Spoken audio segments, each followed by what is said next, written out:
Hey, what's up everybody? My name is Charles Maring, and today I'm going to be sharing some clips off of my new Lumix GH5S alongside the Zhiyun Crane Plus, which is a gimbal that I just picked up, and talk about what a perfect marriage these two units seem to be together. But first, let's cut to our intro.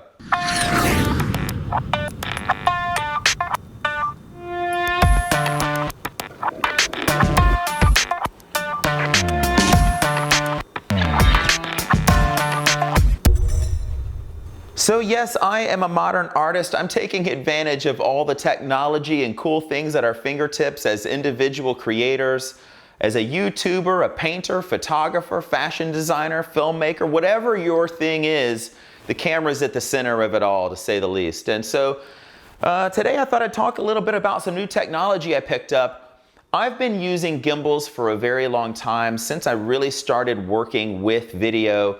My first gimbal, I was working with cinema cameras, bigger rigs, and I worked with the G5. I loved it, but it was really heavy. There was a lot of payload to that. As I moved into working with some DSLRs, I was working with the, not the Defy, but the DJI Ronin M. Loved that, but what I didn't like about it is unless I had a stand, I couldn't set it down anywhere, so that was kind of a tough thing. And then I started working with the Lumix mirrorless camera systems, and I'm like, oh my gosh, look how lightweight I can be, how mobile. Moved into a CAM TV single, which was great for its time, used it for the past year or so. But you know, the technology just keeps getting better and more interesting and more thoughtful. And so I was at WPPI and hanging out with another Lumix luminary, and he was using the Crane Plus, and he's like, I'm telling you, you'll love it. It's rock solid. So I said, well, it's time to move up and try something new. So here I am talking about it. I shot some clips this week, and I'm going to share some ideas with you, share all the different modes in it, along with how well this works with the Lumix GH5S, which has really become my favorite go-to video camera for all of my projects, especially in low light situations. So let's talk about this a little bit and move forward. Yeah, so this gimbal is really incredible. I love that it's incredibly lightweight. It's easy to balance. I'm not gonna go into that because there's lots of videos on YouTube that showcase how to balance this thing. Takes no time at all. You'll be off and running. But I do love that it's got a tall handle, and it has a flip out tripod that comes with it. And so what that is cool for is it's just gonna allow me to get this up high and get some high shots when I want to. And then also the ability just to put it down on a table and move to a different camera or whatever it is that I need to do. So incredibly mobile is what I'm loving about it. Let's go into some of the settings. Now on the back of this, you're gonna see, let's see if I can get a close up here, that there's a little camera button here. It has a picture of a camera, and what that is that's how you turn it on. Let's go ahead and do it. Press and hold. It'll blink a few times. We're in. You see it kind of found its way. And then there's a mode button here as well, and a joystick that allows us to kind of control it in some other unique ways, which we'll share as well. This is not going to be a full-blown review of this gimbal. There's lots of information out there. There's much more that can be done with it than what I'm going to share here. But I wanted to share some footage and some of the creative things that are in this gimbal that I think are going to really improve my life as a YouTube creator, as a filmmaker out there. So let's talk about it. When you first turn it on, it is in a POV following mode at startup. That is kind of one of my favorite modes, meaning following means it follows me. See, if I turn this handle, it's going to turn alongside me. It ramps down at the end of your clip, which gives a nice soft finish. And then you can also kind of tilt it down, and as you see here, you know, follow a subject here on a low mode as well. So I enjoy that. A really simple but intuitive mode that I'll work with a lot. Let's share a little footage. Let me go into this week. I shot a little bit behind the scenes alongside my wife. She is a professional photographer as well, and she does these portrait sessions that are really creative, where she thinks about every little detail and puts a lot into it. So I filmed behind the scenes. You can see she lit this with a Profoto HMI and center reflector alongside some warm light inside. And you can see how smooth this footage is. And what I'm going to mention here is historically speaking, a lot of times when I worked with a gimbal, I would work in slow motion. I'd be at 60p or 120 frames per second. And the reason being is when I would walk with the gimbal, you'd still see a little bounce to it. This seems to have solved most of that. Now I still duck walk with it and kind of keep my knees bent at all times, but even in 4K straight up, it seems to not have as much bounce as other gimbals that I've had. And so I love that because now I'm going to be able to run audio at the same time in my gimbal shots and capture audio. So that's going to be a helpful feature moving forward. Now, if I click this mode button once, it's going to shift modes. So just a single click, boom. And now we're in what's called locking mode. And what that means is, unlike following, you can see I'm turning the handle and it's not moving with me. And so that's what this does. It just kind of locks on something. Where this is useful is for doing reveals. So let's say, for instance, I'm just going to use the joystick here with the thumb joystick to kind of get it level and centered. What's great about locking mode is it's really good if you want to give kind of a reveal. Like say you're behind a wall, you want to reveal a subject. Really good in that instance. So I really love this mode because it really locks it down and allows me to do reveals with ease.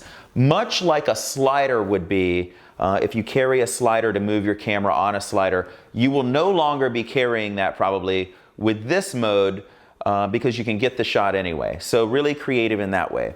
Let's talk about something else. If we go into a double click now, we'll change modes again, click, click. Now we're in following mode. And following mode is great for a lot of different things. This is my favorite mode in the gimbal. It's what I'm used to. And what that means is, yes, it's following me left or right. It's also following up and down. It's giving a ramp to the gimbal, so a nice finish, nice slow finish to any move that I make. What I love about this is it's great for doing kind of spin around shots where you kind of spin in a circle and you move backwards, or you're coming forward, you spin this way and you want to get into another scene or a different scenario. Really smooth for that. I have an example here as well. So let's jump into the example. My wife, again, during her shoot here, you can see kind of behind the scenes, I come across here, I find the subject, I spin around a complete 360 here. Boom, I find my wife, then I follow her setting up some of the candles and details of her photo shoot. And so I really like that mode because those spin around moves are just so easy to do and so buttery smooth. So really enjoying that as well. Now, if we take it a step further, leaving it in the same mode here, and we use our thumb dial, our little thumb joystick on the back, what that's going to do, let me give you this angle, is it's going to tilt the camera. So do you see what's happening here? I've never had a gimbal do that. And so I can tilt left or right using that thumb joystick. And I thought to myself when I first found it, I'm like, oh boy, that's going to open up some really weird but interesting things. And I have an example. So I had to test this out. And so as you can see, it just adds a little drama, almost like a flying camera. Here I'm spinning around and tilting at the same time. And I just felt like it gave a different perspective with the gimbal, a little more drama to the shot. And so I can see myself using this when I want to have something that feels a little more dramatic, but yet still be smooth in terms of the camera move. So lastly, I want to go into another mode here. This has a selfie mode. Now I'm a YouTuber. I shoot a lot of vlogs and things of that nature, as you see behind the scenes on our channel. And I never really had a great selfie cam, and I never really liked holding the camera out here and walking with it, and it was never stable. So 3 clicks, 1, 2, 3, and this thing spins around, and I am in a complete selfie mode now where I can walk with the gimbal. If I tilt these down, I can really get a good perspective. I can get it high, I can look down.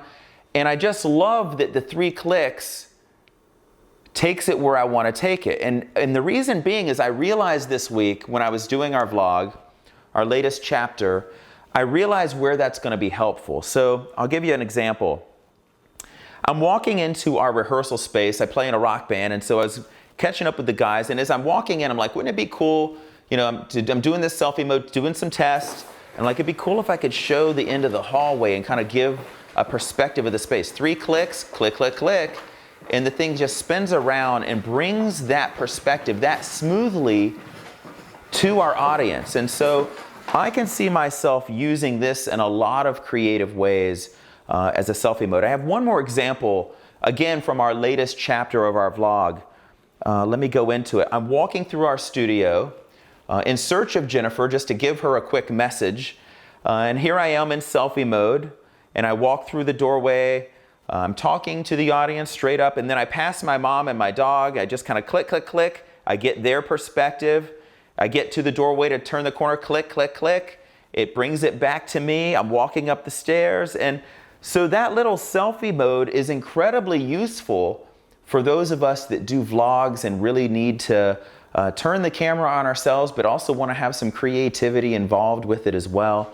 So yeah, all shot on the Lumix GH5S, all done with this new Crane Plus. I'm really digging this system. I think it's going to be incredibly useful. It does seem to be rock solid. I want to mention one more thing. Now, the shots you saw of me walking in selfie mode, the only problem with selfie mode, click, click, click, is how am I going to see myself? Well, the nice part about this is the motors seem to be strong enough to hold. I flip out the Lumix GH5 screen, still seems to be pretty rock solid.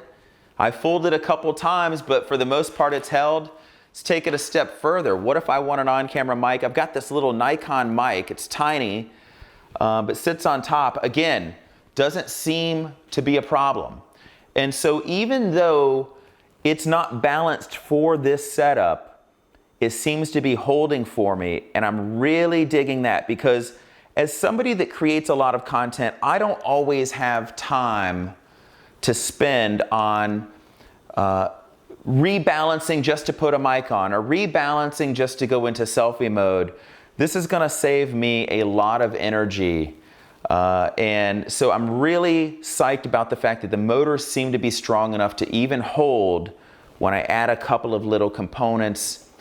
Doesn't seem to make a difference. So that's my wrap on these clips, these tests with the Lumix GH5S and the Zhiyun Crane Plus. I'm never sure how to say that. But anyway, I appreciate you joining me. And if there's any questions I can answer in regards to the shoots you saw, the clips you saw, the Crane Plus, the GH5S, reach out to me. That's what I'm here for. Always happy to help. You guys have a great day. Take care, everybody.